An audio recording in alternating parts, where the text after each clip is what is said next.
guys, it's Destiny, and today you get to meet my husband. This is Ben. Hi. So I left off where I ran away and met Ronald. That's the name. Ronald. Ronald. So I said I was gonna touch more base on what my experiences with Ronald and like what happened and stuff. So yeah, I met Ronald, and so that story happened. I'm not gonna go back to that. After that, we dated, and I always went over to his place and we drank. His dad always had alcohol for us. I don't know. His dad left us alone a lot too, but he would tell us he was leaving and when he was going to be back, and he'd call us before he was almost home. So like he gave Ronald heads up to like, yeah. So he didn't walk in on anything? Yeah, so he didn't walk in on anything. So yeah, I spent a lot of time at Ronald's house. He went to the school that was just there too. Once in an early relationship, he started hiding his phone from me, and I wasn't allowed to see his phone whenever it went off. And like when I tried to look, he'd take it from me and be like, "You don't want to look at that?" So I was like, okay, like what's going on? Why can't I look at this phone? And then we were sitting in his basement, and we just finished supper with his family. Like his parents loved me. His parents really liked me. So I'd like sometimes just go upstairs and just talk to his parents and stuff. And anyway, so we were downstairs and his phone was going off, and I'm like, hey, like what the fuck is going on? Like tell me what's actually happening. And he goes, I've been thinking and I want an open relationship because the girl I'm texting does role play and has more kinks and all this. And back then I was like, hey, what the fuck? I don't want an open relationship. Like this is stupid, right? So I found who the girl was that he was having an open relationship with, and she bullied me. She was saying how I wasn't good enough for him and everything. And so she stole him from me, and I broke up with him. And I was like, okay, like whatever. It's just a guy. It's just a guy, you know? And then he kept texting me saying how like the girl wasn't all he wanted, and he wanted me again and all this. And dumb little Destiny was like, yeah, you know what? Yeah, I'll go back to you. So we were on and off for about 6 months. And then I got in contact with my biological family. He was there when I was meeting them. So I met my bio dad first. He came with me to the hotel, but I know he took a picture of me and my dad for the first time, and my bio family didn't like him. So, why? so I didn't take him back there to meet them again. And then a few months later, I actually got to meet my bio mom. So I took Ronald to the hospital and met my bio mom. She was blind. She couldn't walk. Her leg was amputated. She was like 60 pounds. Like I could lift her so easily. So yeah, I actually met my bio mom in 2017. No, 2017? Yeah, 2017. 2017 I met her, and that was great. Ronald came to the hospital almost every day with me to see my mom and all that. Ronald was going through into the foster care system around then. Ronald was 4 years younger than me. Let's just leave it at that. He was 4 years younger than me. I go for younger guys, okay? Like Ben, he's 20 and I'm 25, and he's turning 21 next month. But like, I go for younger guys, okay? That's just kind of a cougar, yeah. Or a cradle robber or something like that. Yeah. I don't know. Anyways, so I went through different group homes like with him and figuring shit out. And then Ricky, I almost said her real name. Ricky, at that time moved out of her grandma's house and into a basement suite kind of thing. So Ronald broke up with me again. obviously, for another girl. It was gonna go so well the next time. Yeah. So I was like, okay, I'm done with him. Like, this is bullshit. So I ran away from home again. Oh, okay, no, I didn't run away yet. I kept going back to Ricky's place. She had her own place. She had like a whole bunch of guys there all the time. And so, like, whatever, I just went to hang out with her. She lived with her brother, and, well, yeah, because he did end up paying rent for a bit. Yeah. And then her brother started texting me, and, yeah, so I eventually started dating Ricky's brother. Yeah. And then I decided I'm running away because I'm done with this family again. So I went and lived with Ricky and Louie. So that was a wild, I was a month. I lived there for a month, and we partied all nonstop, basically. We were smoking weed and doing other drugs and drinking all the time, right? So it came to the point where there's these guys, Jared and Dustin. They were out of towners and they needed a place to stay, and Ricky was saying no, and I'm like, you know what? It's okay. I'll take responsibility. I'll do it. So I let them in, and they ended up living with us for a month. So we actually had like a whole crew. There was like a certain amount of people. Another friend of ours, Drake, me and him were pretty good buds. Like, we never had any attraction to each other, so it was nice. We had a couple bro scraps when we were drunk. The one time I do remember is we were like pissed drunk, and we're like, I come out of the room and the guys are like bro scrapping, and I'm like, yo, can I join in? And they're like, nah, you're a girl and all this. I'm like, fuck that. So I started bro scrapping with Drake, and yeah, that was fun. We got physical and ended up, he was bashing my head against the fridge, and I was like bashing his head against the wall. Like, it was all over the place. And then finally my boyfriend Louie came out, and he's like, what the fuck are you doing? And I'm like, we're bro scrapping. He's like, whatever, and just walked away. It's like, okay, I'm bro scrapping, but then you just walk away. Okay, whatever. Anyway, so that month I did steal food from the mall, and we stole clothes and everything. Like, just to live, I went and stole food every day for the guys. I was like their mom. I was their older sister. Anyways, so also, like, another point was, I remember one night I was drinking and my blood sugars crashed, and I went into another diabetic coma, and Louie and Ricky called my mom. So my mom came over and was like trying to give me my insulin, and I wasn't letting her. And I'm like, no, Louie can do it because he's good with needles. So he gave me my needle because I knew he could give himself needles and shit. So yeah, my mom took me home that night. Anyway, the next day I went right back over. And then it got to the point where my mom's like, "Okay, we're going to Florida in February. If you're wanting to come, you have to come back home. You have to, like, get sober. You have to be okay."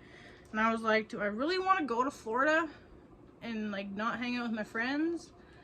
Anyways, so then Ronald came back into the picture.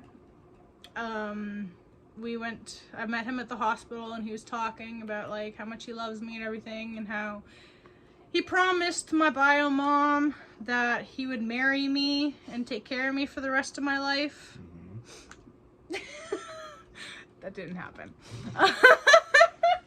Anyways, so I decided that I was just gonna go back home, go to Florida with my family.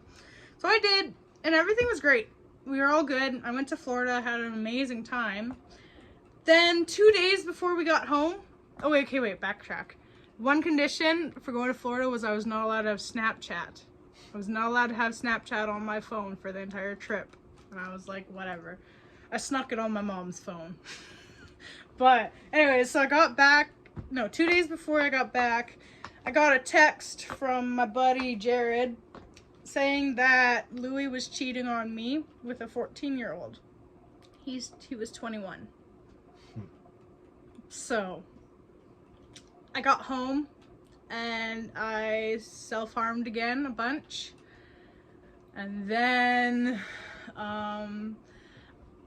it got to the point where it was a month afterwards, and like things just weren't going great. My mental health was like seriously low, and boyfriend cheating on me and all this. And I remember texting, and my mom came into the kitchen and she asked me to put down my phone, and I said no, I'm busy. But she like was telling me to put my phone down. She wants to talk to me, and I just wasn't having it because I was going through a breakup and trying to figure out all this shit. And she took my phone from me, and I blacked out on her, and I slapped my mom across the face and called her a bitch. And my dad walked into the room and said that I don't hit his wife, I don't talk to his wife that way. And then he grabbed me and I started hitting him, punching him. He actually ended up with like a huge bruise all on his chest. It was all like blue, purple, yellow. It was like really gross colors. My mom actually has a picture of that in case they wanted to charge me. Anyways, so after that fight, that was also during the time where my sister Grace was meeting her now husband, his parents, on FaceTime. So she was on FaceTime upstairs right above us, and I was downstairs yelling, "Don't fucking touch me, I'm gonna kill you, don't," like I was screaming bloody murder basically. And anyway, so I finally ran up to my room, and my parents were downstairs trying to get on my phone. They couldn't figure out my password or anything. So I ran up to my room and I wrote a suicide note saying sorry to all, to like my boyfriend, to the guy I was flirting with, to Ricky, to like everybody.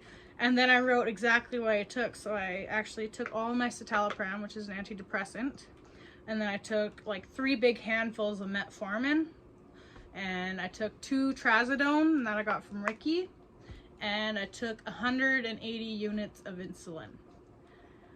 So I ended up laying, it's a lot, yeah. I ended up kind of crashing on the floor, and my dad came upstairs and started knocking on the door, and he didn't hear any response. So he actually like took my door off and found me on the floor with pills all around me. And my mom called 911, and I remember her every 2 seconds kicking me, telling me to stay awake, and the 911 operator saying to try to make sure I don't fall asleep and make sure I'm still alive. The firefighters got there and they asked if I wanted to be carried down the stairs, and I said no. Because I thought they wouldn't be able to carry me down the stairs.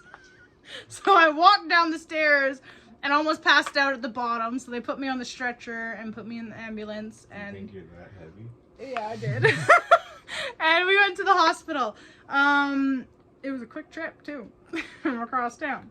Anyway, so we got to the hospital, into the emergency room, and yeah, they hooked me up to heart monitors and IV. They hooked me up to like everything. And my parents got there and they asked if I wanted to see my parents, and I said no, I don't want them here. I was 18 at the time, so they couldn't do anything. If I didn't want to see them, they weren't allowed in. So I was selfish, and that day I was supposed to meet 4 different people. Okay, I was supposed to meet my friend at the mall at like 11:30, and then 12 o'clock I was supposed to meet my other 2 friends for lunch, and then I was supposed to meet the guy I was flirting with at 1:30.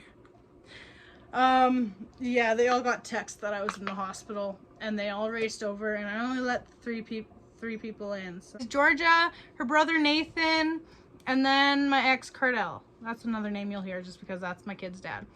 Cardell. So those 3 came to the hospital, and Cardell was the only one that had my phone password, and he wouldn't open it for my parents no matter how much they asked.